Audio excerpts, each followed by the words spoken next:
ہر انسان خواہ مرد ہو یا عورت، بلا تخصیص نسل، ملت و مذہب، اسے کبھی کبھار مسائل و مشکلات کا سامنا کرنا پڑ جاتا ہے، اور پھر ان کے حل کے لیے وہ اپنے معاون و مددگار اور سہاروں کو تلاش کرتا ہے۔ یہ ایک فطری امر ہے کہ ضرورت کے وقت دوسروں کی طرف نظر اٹھی جاتی ہے اور انسان ان سے اپنی حاجت پورا ہونے کی امید لگا لیتا ہے، مگر بعض اوقات دیکھا گیا ہے اور اکثر لوگوں کا تجربہ بھی ہوگا کہ دیگر اور اجنبی تو کجا، اپنے انتہائی قریبی دوست حتیٰ کہ خونی رشتے بھی کڑے وقت میں منہ موڑ لیتے ہیں۔ وہ کوئی مدد و تعاون تو کیا کریں گے، الٹا تذلیل سے بھی نہیں چوکتے۔ لیکن ہم مسلمانوں کو اللہ جل شانہ نے ایک ایسی دولت اور یقینی سہارے سے نوازا ہے کہ جب کبھی بھی کسی بھی کہیں بھی دنیا یا آخرت کی مالی ہو یا جسمانی غرض کوئی بھی ضرورت آن پڑے تو فوراً اسے بروئے کار لاتے ہوئے اپنی ہر ضرورت کو بغیر کسی انسانی مدد اور دست سوال دراز کرنے کی ذلت اور رسوائی سے بچتے ہوئے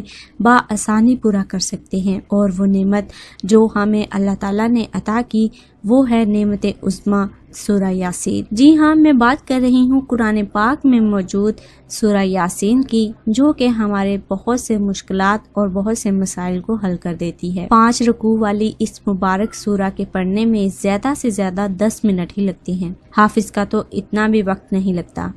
اس سورہ مبارک کے کتنے فوائد ہیں اس کا اندازہ ہمیں محسن انسانیت حضور اکرم صلی اللہ علیہ وآلہ وسلم کی احادیث سے معلوم ہوتا ہے۔ حضرت عطا بن ابی رباح رضی اللہ تعالیٰ عنہ کہتے ہیں کہ مجھے حضور اکرم صلی اللہ علیہ وآلہ وسلم کا یہ ارشاد مبارکہ پہنچا کہ جو شخص سورہ یاسین شروع دن میں پڑھے اس کی تمام حوائج پوری ہو جائیں گی۔ احادیث میں سورہ یاسین کے بہت سے فضائل وارد ہوئے ہیں۔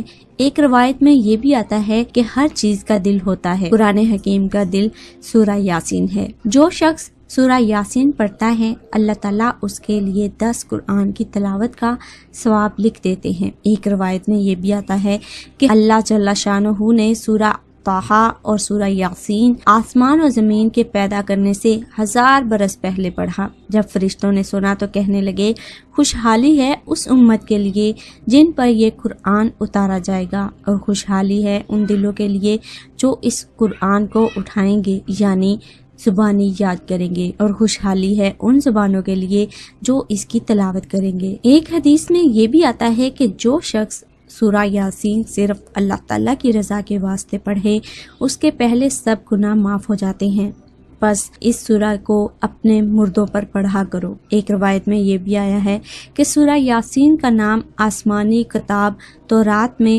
منعمہ ہے، اپنے پڑھنے والے کے لیے دنیا اور آخرت کی بھلائیوں پر مشتمل، اور یہ سورہ دنیا اور آخرت کی مصیبتوں کو دور کرتی ہے اور آخرت کے خوف کو دور کرتی ہے۔ اس سورہ کا نام رافع حافظہ بھی ہے، یعنی مومنوں کے رتبے بلند کرنے والی اور کافروں کو پست کرنے والی۔ ایک روایت میں یہ بھی آتا ہے کہ حضور اکرم صلی اللہ علیہ وآلہ وسلم نے ارشاد فرمایا، میرا دل چاہتا ہے سورہ یاسین میرے ہر امتی کے دل میں ہو۔ ایک روایت میں ہے کہ جس نے سورہ یاسین کو ہر رات میں پڑھا پھر مر گیا تو شہید مرا۔ ایک روایت میں یہ بھی ہے کہ جو شخص سورہ یاسین کو پڑھتا ہے اس کی مغفرت کی جاتی ہے، اور جو بھوک کی حالت میں پڑھتا ہے وہ سیر ہو جاتا ہے، اور جو راستہ گم ہونے کی وجہ سے پڑھتا ہے وہ راستہ پا لیتا ہے، اور جو شخص جانور کے گم ہو جانے کی وجہ سے پڑھے وہ اس کو پا لیتا ہے، اور جو ایسی حالت میں پڑھے کہ کھانا کم ہو جانے کا خوف ہو تو وہ کھانا کافی ہو جاتا ہے، اور جو ایسے شخص کے پاس پڑھے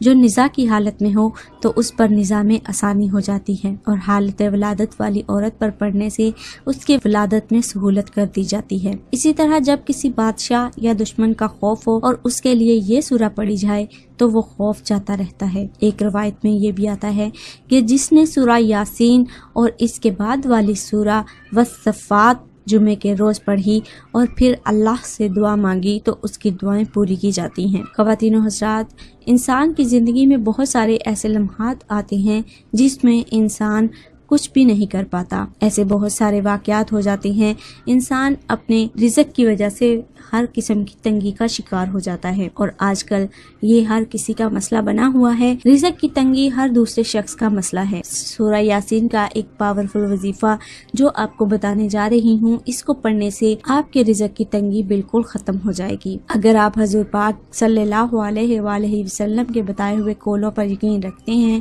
ان سے محبت کرتے ہیں اور ان کی بات کو صدقے دل سے مانتے ہیں، تو اس عمل کو کر کے ضرور دیکھیے گا، آپ کو بہت سارا فائدہ حاصل ہوگا اور آپ ہمیں دعائیں ہی دیں گے۔ سورہ یاسین کا یہ بہت ہی پاورفل وظیفہ ہے جو آپ کو کرنا ہے۔ اس کا کرنے کا طریقہ کار جو آپ کو بتانے جا رہی ہوں وہ یہ ہے کہ جو شخص اپنی دولت میں برکت چاہتا ہے اور چاہتا ہے اس کی دولت میں زیادتی ہو اور وہ زیادہ خوشحال ہو جائے، تو اس سورہ کو لازمی اور اس وظیفے کو لازمی کیجیے۔ اس وظیفے کو کرنے کے لیے آپ نے جو طریقہ کار اختیار کرنا ہے اس میں نماز کی پابندی ہونا لازمی شرط ہے۔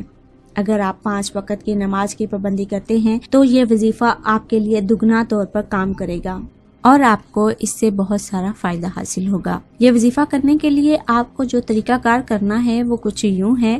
ہر نماز کے بعد آپ نے سورہ یاسین کو 3 مرتبہ پڑھنا ہے۔ ہر فرض نماز کے بعد اگر آپ سورہ یاسین کو 3 مرتبہ پڑھیں گے، اس کے بعد آپ نے اللہ جل شانہ سے اپنی دعا کرنی ہے اور عاجزی کے ساتھ، بہت ہی انکساری کے ساتھ۔ اگر آپ اپنے مال و دولت میں برکت چاہتے ہیں اور اپنی رزق کی تنگی کو دور کرنا چاہتے ہیں تو اللہ تعالیٰ سے اپنی رزق کے لیے دعا کریں، انشاءاللہ آپ کا یہ مسئلہ حل ہو جائے گا۔ اس کو آزما کر ضرور دیکھیے گا کیونکہ اللہ تعالیٰ کے نام میں بہت برکت ہے۔ اللہ تعالیٰ نے قرآن پاک میں ہمارے لیے بہت سے مسائل کو حل کرنے کا بہت ہی خوبصورت انداز ہمیں دیا ہے۔ اگر ہم اپنے مسائل کو، اپنی پریشانیوں کو اور اپنی رزق کی تنگی کو دور کرنا چاہتے ہیں، تو اپنے مال و دولت میں برکت لانا چاہتے ہیں، تو اس وظیفے کو کرنے سے آپ کو بہت سارا فائدہ حاصل ہوگا۔ اگر آپ کو اس وظیفے کو کرنے سے فائدہ حاصل ہو اور